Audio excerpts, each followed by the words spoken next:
Welcome, computer-generated abominations, to Geek Salad's Retro Movie Reviews from the Geek Salad Podcast. I'm Andy. And I'm Mike. And we are concluding our month of Disney as we look at Disney's follies. Things that sounded risky, and were they worth it?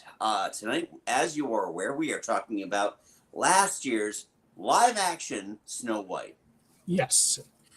Not Snow White and the Seven Dwarfs, just Snow White. Snow White, and I'm going to cut to the chase right now and say, no, it was not worth it. No, I would agree. I went into this with as much of an open mind as I could possibly have, and trying to find the best way of framing what we're going to be talking about for like the next half hour in terms of this movie, which is bad. It's not without it's got some things that are okay, but for the most part, this does not need to exist. I felt like the costumes, like the actual practical costumes, were fine. Actually, and the set design was actually pretty good. I liked those things. The set design was nice, despite the fact that it always felt like a set. Yeah. It never once felt like it was anywhere in reality. And the costumes, they looked like they were right out of the movie, but at the same time, what was okay, what looked fine in animation, I didn't always think. I mean, did we need to see her in that little bob haircut and that like blue and yellow puffy dress the entire time? I would say no. I thought she looked better with longer hair, personally. Yeah, well, and that's the thing, is that, you know, they're trying to emulate the look of the original animated character. And the thing with Rachel Zegler is pretty much she looks like she's cosplaying through this. Yeah. There's just something about, and I'm not going to take anything away from her performance, which was there. I do not think she's a bad actress. I've seen her in, obviously I've seen her in better things, but she looked like a Disney World cast member. And I mean, I don't know, for me, I think she was like probably my second favorite actor in the movie. I think she did the second best job that she could, and I mean, take what you will. What we thought of the rest of the movie. I mean, that bar is rolling on the floor, though. I mean, it's just not. Yeah, honestly, I think the only person that did slightly better than her would be maybe Jonathan. Yeah, and even then, it's very pun intended, low hanging fruit. Yeah. This was a tough one because they don't do much to engage you in the movie unless, the thing is that the musical numbers are utterly disposable. Yeah.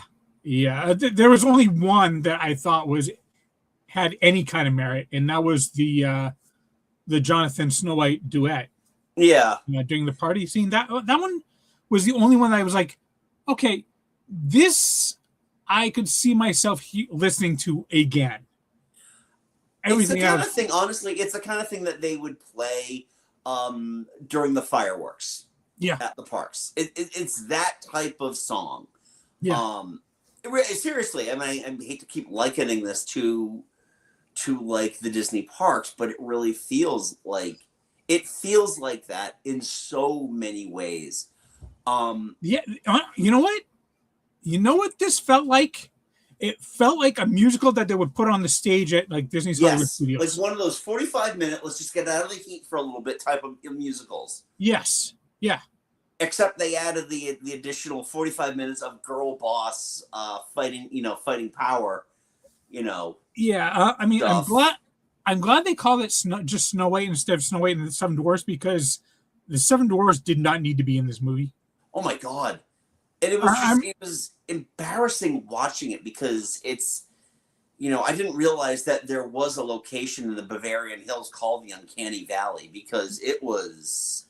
I mean, beyond just how creepy they looked and the fact that I think only one of them was actually played by a small person. I don't even know if that's the case. I'm looking up the. Grumpy was played by I forget the actor's name, but he was in Pirates of the Caribbean. Martin Kleba. Yes, Martin Kleba was in the Pirates of the Caribbean movies. Yeah, I think everyone else was a normal sized human that they just mocapped down. Yeah. But I mean, if you even the animated movie, which I'm not the biggest fan of, the dwarves played a pivotal role in that. In this one, Doc saved Jonathan from the arrow, and that is the only thing any of them did at all in this movie. Right. And what the hell were they doing having Dopey talk? Not only having Dopey talk, but treating Dopey like a small child as opposed to just being Dopey. And that's the thing. I never once in this movie did I feel he earned the name Dopey. No. All the others, they're named because that's their description. Right. Dopey is supposed to be goofy and dopey, and he was not. He was like actually a regular person.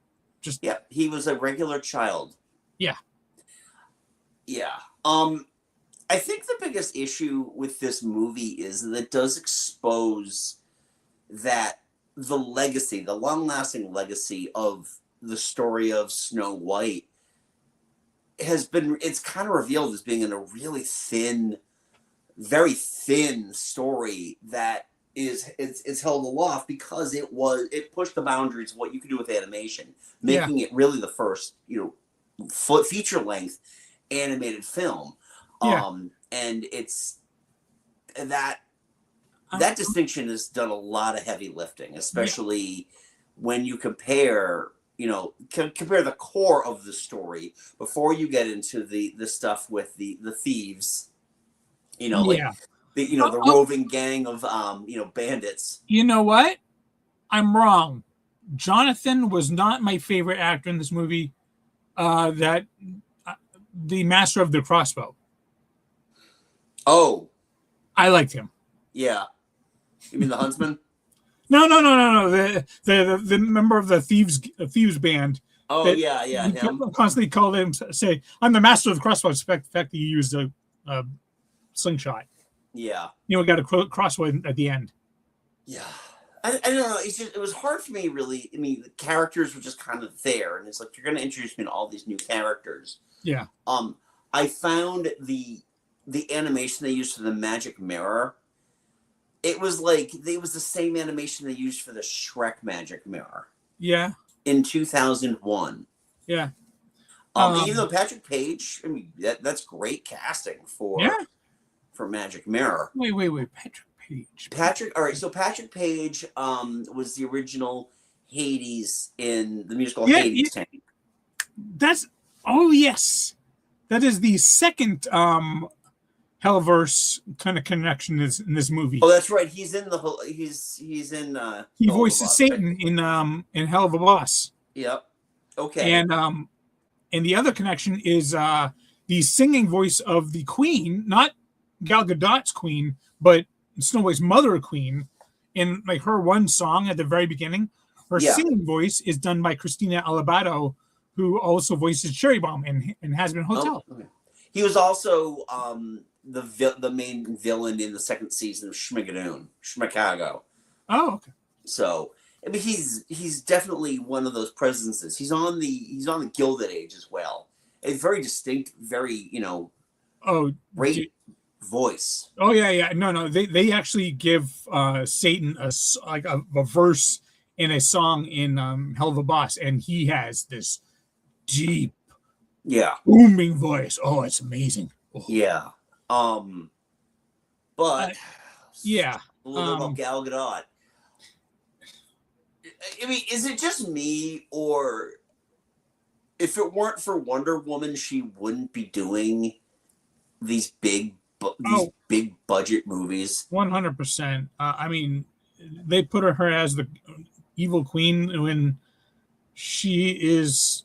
I thought she was actually far more beautiful, far more fair than Rachel Ziegler, and There's that whole joke too about who is the fairest of them all, Snow White.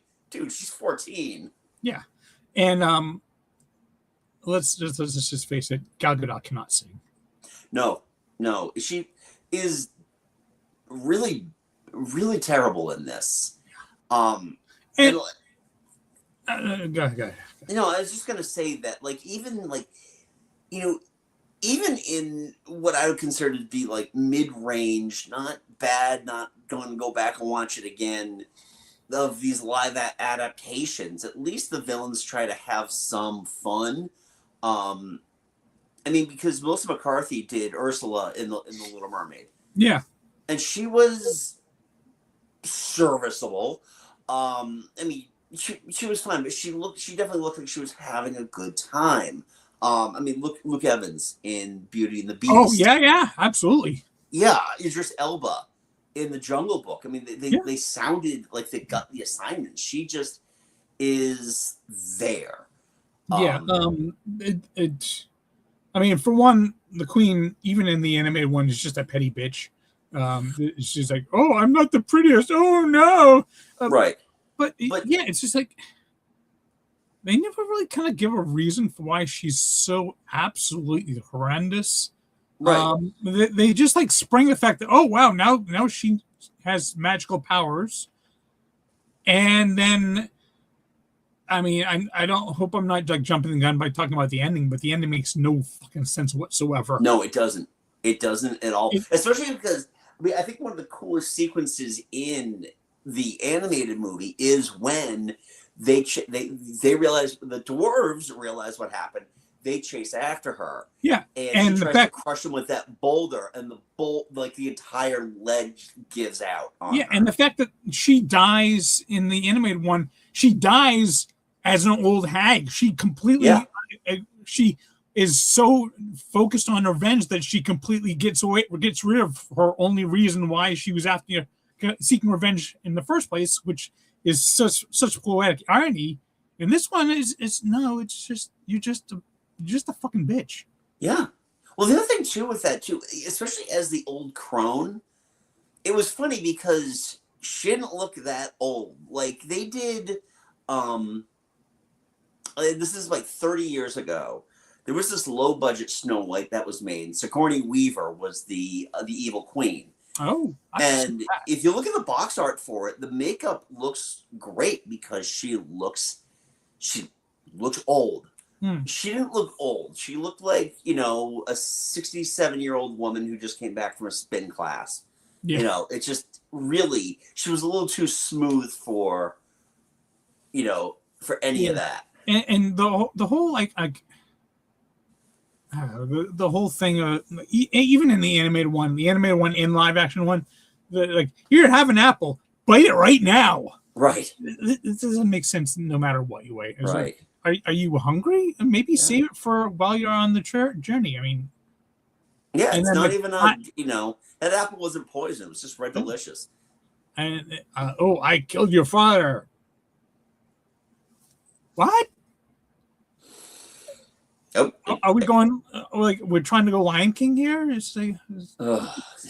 killed Mufasa. Yeah.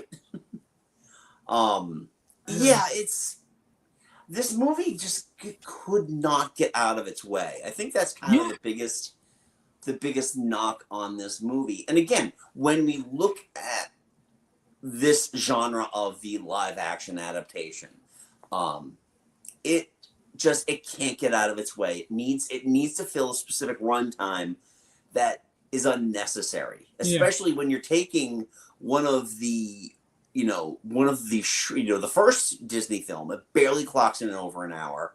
I haven't seen Tim Burton's Dumbo, but I can imagine that will, because Dumbo is just it's like a few minutes over an hour long. Yeah. And I have no idea what the runtime for the animated movie is for that, or the live action is for that. And it's just there have been, good live action adaptations. I think the Jungle Book is fantastic. I thought that, I love Aladdin. Oh, I really loved Aladdin. the more I I think mean, about Aladdin, the more it irritates me. But but I even mean, like, and the thing is, speaking of Aladdin, one of the original songs for their Aladdin, Speechless, mhm, I freaking love. I adore yeah, that, and it's written by the two guys that did all the music for this one, and all the music for this one. It's just, it's it disposable. feels like almost like it's trying to be High School Musical, but not quite making it. Right. I mean, in my opinion, I think that the best of these Disney live action takes are really retellings of certain things. I mean, honestly, out of all of them, Cruella is the best one. Oh yeah, absolutely. Cruella is amaze balls. That Yes. Christopher Robin is excellent. Yeah. So there are. It's not like you can't make a good movie, but it feels, especially lately with the live action remakes, they just seem like they're trying to recapture. They're trying to recapture something that just doesn't need to be recaptured. Yeah. Like, because I think with like the best ones, they're telling a story because they have a good story to tell. Yeah, Beyond, like, that kind of takes the original story and expands on it a little bit. yeah, This one just takes the original story, hacks quite a lot off, then just uses like a few bits and pieces, and like creates an entirely new story around right. the rough outline, which it really defeats the purpose of these live actions. Yeah. It's funny too, looking at these two, because I'm on IMDb right now, kind of looking at the recommended from other things, and a lot of these movies do have top shelf directors. I mean, Snow Yeah, White is directed by Mark Webb, who's yeah. done the Spider-Man movies. Little Mermaid was directed by Rob Marshall. Did you watch Lilo and Stitch? I have not known. You have not. I haven't either. I Although, mean, it was one of the highest grossing movies of the year. yeah, I mean, this is probably going to sound blasphemous to a lot of Disney fans, but I've never even seen the animated one. Okay, and you know my feelings on it. Yes. I don't get it. I Yeah. just don't get the appeal. But even like, we had Jon Favreau directing The Jungle Book. So it's not like, I mean, take what you. I mean, he's already hit or miss, but Guy Ritchie did do Aladdin. he did do Aladdin, yes. So I mean, it's not like they're getting like they're pulling the ads of other movies Yeah. onto these things. I wish they'd bring more animators in to make live action movies. I mean, just kind of like how Brad Bird did. Mm. But whatever. It's again, I just this movie does expose the faults of the original story. Yeah.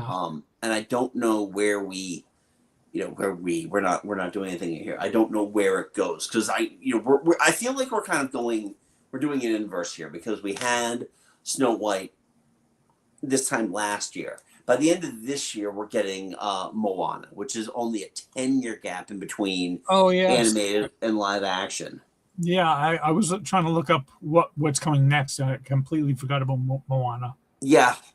Well, it's going to be in your face for a while too, and Yeah. I Which, feel I like mean, Moana might be another Lilo and Stitch. It might cross the billion, because it is a beloved, relevant franchise. and I mean, with the Moana story, there's enough there that you can work with it. Yeah. Like you said, like Snow White, there really wasn't much there. There isn't much there. Not only is there isn't much there, there isn't. They told an additional story that didn't need to be told. Yeah. This is a very simple story about trying to find true love, but we can't. In these movies, it has to be more than just the romance. Yeah. Or in the case of the original Snow White, necrophilia. Yeah. Oh, you know what? Another thing that kind of puzzled me about this one, when Snow White is like running through the forest hiding after the huntsman tells her to run. Yeah. It's like in the animated one, it makes sense that she sees all these like weird trees and it's scary and it's because it's dark and all that. This one is just like, did the trees just come to life somehow? Because they were literally grabbing her. Yeah. I don't know. She wasn't giving her just caught. She was actually being assaulted by the trees. All right. So we've kind of like alluded to the dwarves being just from the uncanny valley. They ain't great special effects. I don't know what they were going for with that, but it still looked like test animation. And I also don't get why the fact that they turned the dwarves from just regular miners into magical beings of some kind. Yeah. Like when they took the I rocks. fully expected that they were going to do like an extended version of Hi Ho that included like how deep the mines go, and it's like a roller coaster and all that. It's like, don't make me want to go back to the Seven Dwarfs Minecart at Disney World, because I will. Yeah, I know. Yeah, I love that ride. It's one of the roller coasters that I will take. Oh, it's not even a roller coaster. It's just like it goes side to side. Yeah.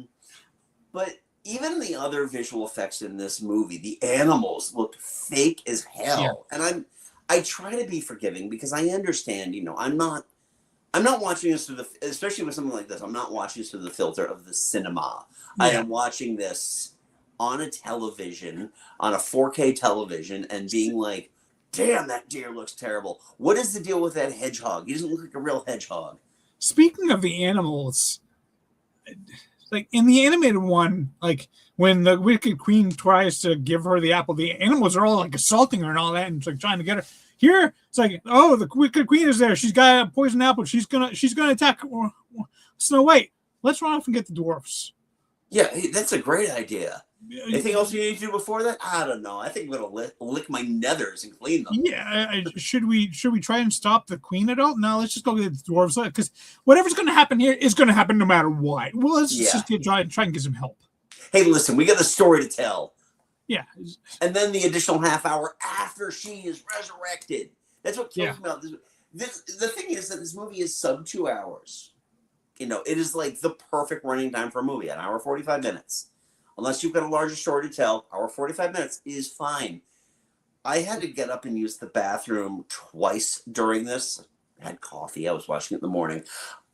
Don't judge me. And I paused it twice, and I'm like, how in the hell do I still have an hour of this movie left? How do I still have... At one point, it was like, how do I still have an hour 15 left? What the... Yeah, I mean, honestly, because once the prince wakes up Snow White, the story's over. I don't know why the Wicked Queen is still alive, because the story's over. What more? I mean, oh wait, she's rounding up. She's making the guards to learn their lesson, and we don't want to help the bad person anymore. Dude, shut the fuck up. Yeah, no. This is the worst trope ever. Stop. Just cut. Done. Right. We're done. Moves over. Jesus Christ, Beauty and the Beast stuck to the story better than this one did. Yeah. But then again, Beauty and the Beast had an extra half hour of animated runtime. Yeah.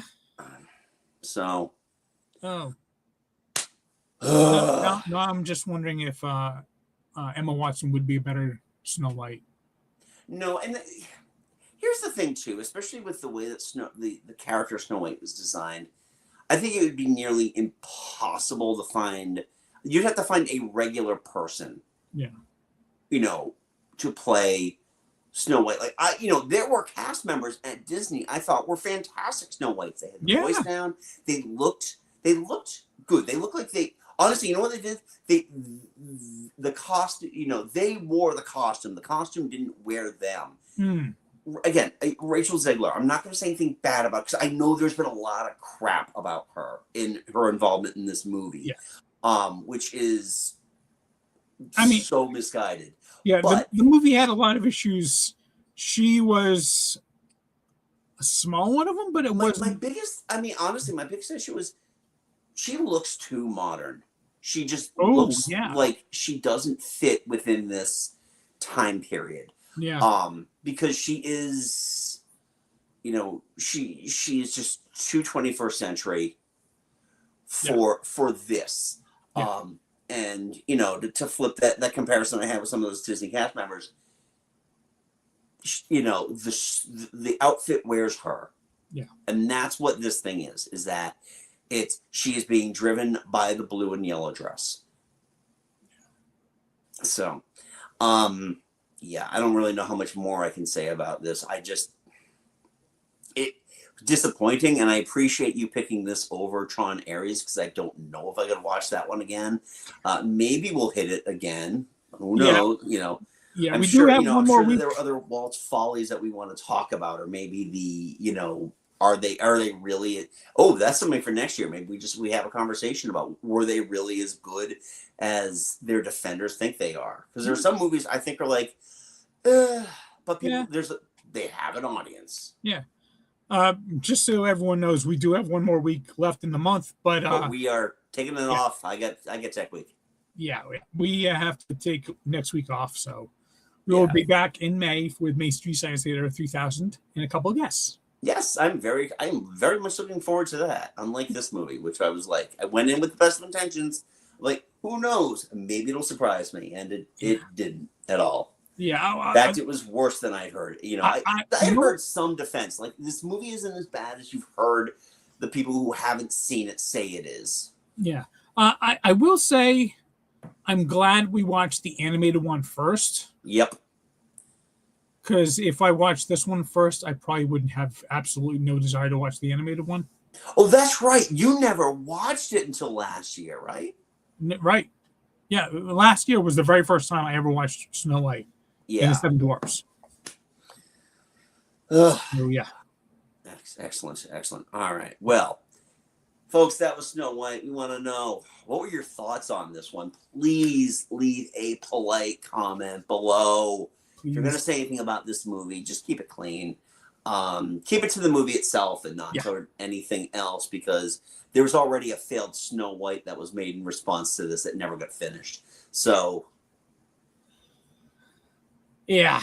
I